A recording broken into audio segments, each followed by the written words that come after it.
For the past decade, the history of the first perfect score on Pac-Man received significant attention from the arcade gaming community.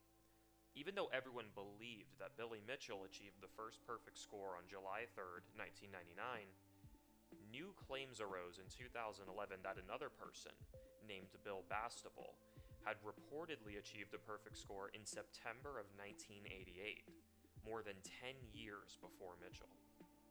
Bastable lacked video of his high score, and no eyewitnesses emerged to corroborate his claim. Instead, Bastable offered just one photo of his supposed perfect game as evidence. Under most circumstances, world record claims without substantive evidence would simply be ignored. However, Bastable's claim was not ignored. In fact, many people in the arcade gaming community spent the past decade regurgitating his claim of a perfect game in 1988 as the real history of the first perfect score. Their efforts have seemingly led many people to genuinely believe the claim is true. But despite that, not a single video game scoreboard recognizes Bastable's supposed perfect game. Not even one. Why? Because their narrative only tells half of the story without the critical facts that everyone should know. Therefore, in this video, we outline those facts for the general public, and we prove that Billy Mitchell did in fact achieve the first perfect score on Pac-Man. After Bastable emerged with his claims in 2011, he accepted interviews to tell his story. In those interviews, Bastable admitted one important fact about his supposed perfect game. He modified the hardware in his Pac-Man machine during the game to allow himself to pause the game and take breaks to increase his stamina. This was done by flipping the 8th dip switch on his Pac-Man circuit board. Here's the clip where he talks about it.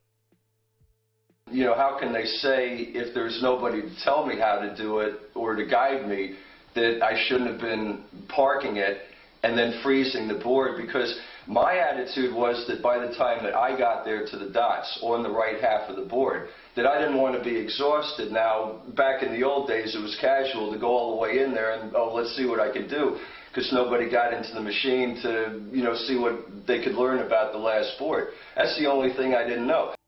Although Bastable says that he didn't know the rules against hardware modification, that's a non sequitur here. Artificially pausing a perfect Pac-Man game is actually a big deal. Stamina is a large part of the achievement. Completing the maze 256 times without dying requires a long, stressful, and unbroken concentration. Many players have lost perfect games due to just small lapses in concentration. Whether Bastable knew the rules or not at the time, the hardware modification invalidates the score. But even without the hardware modification, not enough evidence exists to validate his score in the first place. There is no video, there are no witnesses. We only have one photo that is supposedly from 1988. No scoreboard will ever accept Bastable's score because the evidence to do so simply isn't there. In contrast, Billy achieved his score in public at FunSpot, one of history's most legendary arcades.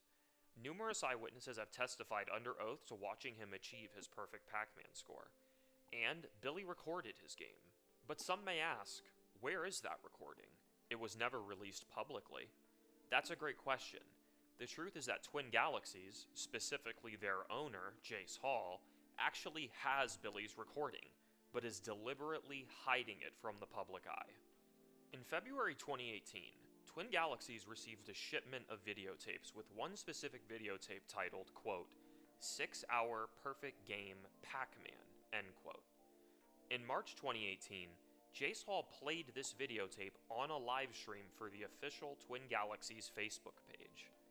Coincidentally, this VOD was later removed from the Twin Galaxies Facebook page. Luckily, the content on that VOD is already well documented in court.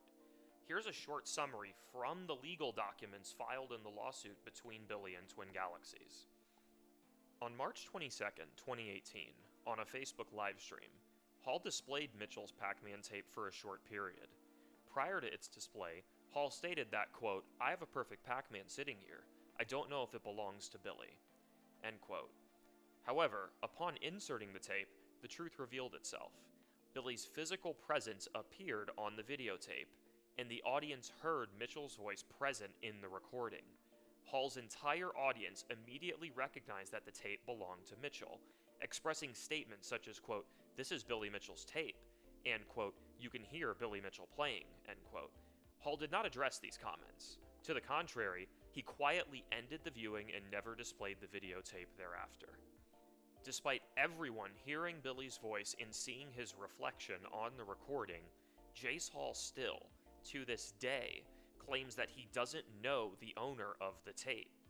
Quote, "Because Hall's Facebook broadcast proved that the tape belonged to Mitchell, the Twin Galaxies community mounted pressure on Hall to publicly release Mitchell's videotape. The community casually attributed the videotape to Mitchell, and it demanded Hall to publicly release the videotape for transparency.